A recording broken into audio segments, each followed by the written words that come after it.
जय माई की। पामपते बम वरुणाय नमः। बोलो वरुण भगवान की जय। आप थंबनेल से ही समझ गए होंगे कि आज हमारा विषय बहुत ही ज्ञानवर्धक है और शास्त्र प्रमाण विधि से है। कलश स्थापना के लिए हमारा व्रत करना आवश्यक है कि नहीं। जो लोग व्रत करते हैं उनके लिए तो कलश स्थापना जरूरी होता है, पर जो लोग व्रत नहीं कर पाते किन्हीं कारणों से, तो उनको क्या कलश स्थापना करना जरूरी है। जैसे किसी की सर्विस है, कहीं गवर्नमेंट जॉब है, या घर में एक जगह वो नहीं बैठ पाते, ऐसी स्थिति में क्या कलश स्थापना करना चाहिए कि नहीं। अगर हम उपवास व्रत नहीं करते हैं, तो अगर हम व्रत नहीं रहते, तब क्या हम कलश स्थापना, अखंड दीप की स्थापना जो क्या हम बोल सकते हैं। इस विषय में यह ज्ञानवर्धक वीडियो आपके सामने प्रस्तुत है। धर्म सिंधु में सबसे पहले हमें जानना चाहिए कि व्रत कहते किसे हैं। धर्म सिंधु में निर्णय है आता है कि सूर्य अस्त के बाद जब नक्षत्र सूर्य अस्त में हो और अर्धरात्रि में चंद्रमा का संयोग हो, उस योग को व्रत कहते हैं। उपवास किसे कहते हैं। उपवास के दो संयोग हैं। वो जीवन जो उपवास है, ये हमारे एक जीवन का चक्र है। वो दो गतियों से चलता है। पहली गति कौन सी है। एक संस्कार युक्त है, दूसरी है विकार युक्त है। तो अब हमको ये जानना है संस्कार युक्त किसे कहते हैं, विकार युक्त किसे कहते हैं, इसे समझना जरूरी है। जिसमें अन्न की महत्वपूर्ण भूमिका होती है। अगर अनाज सात्विकता का से ओत प्रोत हो, तो वह अन्न संस्कार युक्त हो जाता है। कहते जैसा अन्न ऐसा मन। अन्न में बहुत पवित्रता होना चाहिए। अगर अन्न संस्कार युक्त हो गया तो होगा क्या, आपको दैवी शक्ति का प्रभाव होगा। अगर आपने तामसी चीज किया है तो आपका जीवन तामसी प्रवृत्ति से जुड़ा रहेगा। आपकी वाणी, आपका विचार, आपके पूजन पाठ से मन नहीं लगेगा, स्थिरता नहीं रहेगी। ये आप अन्न से आप पता कर सकते हैं, वो खान पान से। दैवी संपत्ति का युक्त रहेंगे अगर आपका अन्न अच्छा रहेगा। परंतु वहीं अगर अनाज में विकार युक्त हो जाए, तब राक्षसी संपत्ति का योग बन जाता है। वह हमें पूजन पाठ नहीं करने देता, मन नहीं लगने देगा, पूजन पाठ में कभी सहायक नहीं होगा। अब तो देखिए, अनाज के कई प्रकार के भेद हो सकते हैं। अनाज का परित्याग कर देना एक प्रकार से उपवास है। अगर अनाज का परित्याग कर दिए, फलाहार ग्रहण कर लिए, इसे उपवास कह सकते हैं आप। परित्याग करना, किसी का त्याग कर देना, किसी विषय का संकल्प ले लेना, इसी को व्रत कहते हैं। किसी वस्तु को ग्रहण करना, उसका संकल्प ले लेना, इसी को व्रत कहते हैं। मान लीजिए आपने नवरात्रि का व्रत रखा, आपने ये प्रयास किया कि हम पैंट शर्ट नहीं पहनेंगे, धोती में ये वस्त्र है, शिला वस्त्र नहीं पहनेंगे, ये संकल्प ले लिया 9 दिन के लिए। या पादुका, चरण पादुका, जूता चप्पल नहीं पहनेंगे, यह संकल्प ले लेना, उसका परित्याग कर देना 9 दिन के लिए, यही व्रत है। अब आता है कि व्रत के विषय में आपको बहुत सारी जानकारियां हो सकती हैं कि हमको अन्न ग्रहण करने से क्या होता है, अन्न ग्रहण न करने से कौन सा विकार होता है। ये सब जानकारी आप वीडियो से, कमेंट के माध्यम से आप जान सकते हैं। मैं आपको वीडियो प्रस्तुत कर दूंगा। उपवास में आपको जो फल, अन्न छोड़ करके जो लोग फल को ग्रहण करते हैं, उसमें संस्कार युक्त हो जाता है।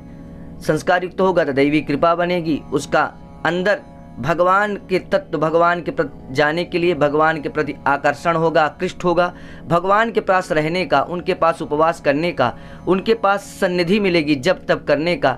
ऐसे व्रत शरीर से युक्त होते हैं जब, तो उसमें संस्कार युक्त होता है। जब हम अन्न छोड़ने से हमारे शरीर में किसी प्रकार का विकार नहीं होता, तब उसमें संस्कार युक्त हो जाएगा, दैवी शक्ति से जुड़ जाएगा। हमारा शरीर भगवान के पास रहेगा, साधना के लिए रहेगा।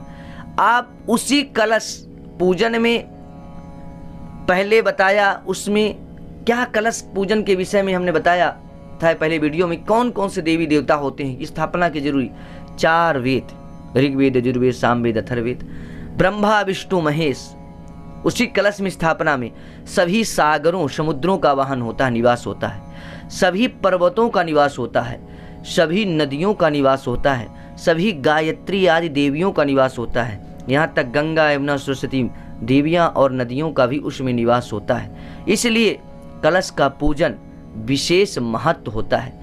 अगर घट स्थापना करें कि नहीं इस विषय में क्या है, अगर नहीं कर पाते तो कोई समस्या नहीं, करते हैं तो वह श्रेष्ठ है, आपको फल देगा।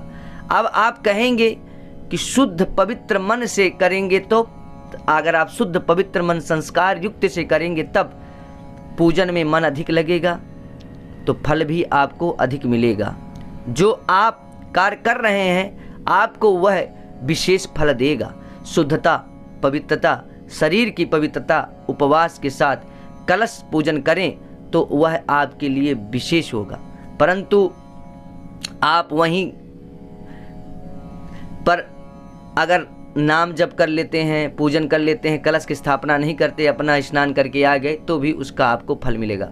अगर आप मन और वाणी के साथ शुद्धता के साथ आप जब करेंगे तो उससे भी दिव्य फल मिलेगा। अगर आप कहते हैं कि कलश का पूजन कर रहे हैं तो व्रत करना क्या जरूरी है?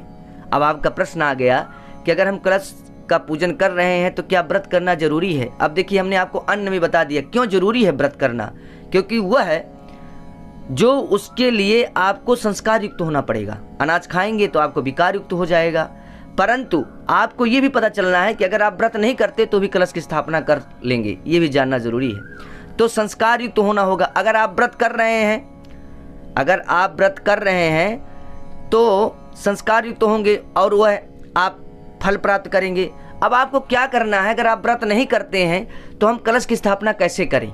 तो उसके लिए आपको सबसे पहले सुबह जगना है, कलश की स्थापना करना है। कलश की स्थापना गौरी, गणेश, नवग्रह, षोडश मातृका, सदगीत मातृका जैसा आपकी हो सके। फिर देवी जी की स्थापना करनी है, अखंड जीव का पूजन करना है। सुबह उठना है, बिना खाना खाए हुए पूजन कर लेना है। पूजन करने के बाद, आरती करने के बाद आपको अपने दैनिक कार्य में चले जाना है। ये आपका है कि मतलब अगर आप व्रत नहीं रह पाते तब आपको बिना भोजन किए आपको सुबह पहले उठना है और पूजन कर लेना है, फिर अपने कार्य में चले जाना है। फिर शाम को आना है, स्नान करना है, गायत्री आदि जप करके फिर भगवान का पूजन भोग लगा करके आपको सात्विक भोजन का ग्रहण करना है। इस तरह भी आप कलश की स्थापना कर सकते हैं, तो आपके मन में विचार सात्विकता बनी रहेगी। अब सात्विक भोजन है, उसमें कौन सा नहीं ग्रहण करना है? तो पलांडु, प्याज का ग्रहण नहीं करना, लहसुन का ग्रहण नहीं करना। अगर आप व्रत नहीं रह पाते, भगवती का पूजन कर रहे हैं, आराधन कर रहे हैं, तो उस समय इन चीज़ों का परहेज करना है। और क्या नहीं करना? मूली का ग्रहण नहीं करना, गाजर का ग्रहण नहीं करना, मसूर का ग्रहण नहीं करना है। इस तरह न ग्रहण करने से आप पूजन करेंगे तो भगवती आपको रिद्धि और सिद्धि के साथ आपके घर में विराजमान रहेंगी। और आप प्रयास करें कि नवरात्रि के प्रथम व्रत कर सकें, पहले पचमा कर सकें, ठीक है, नहीं अष्टमी नवमी का व्रत करके आपको पारण करना चाहिए और फिर कलश का विसर्जन करना चाहिए।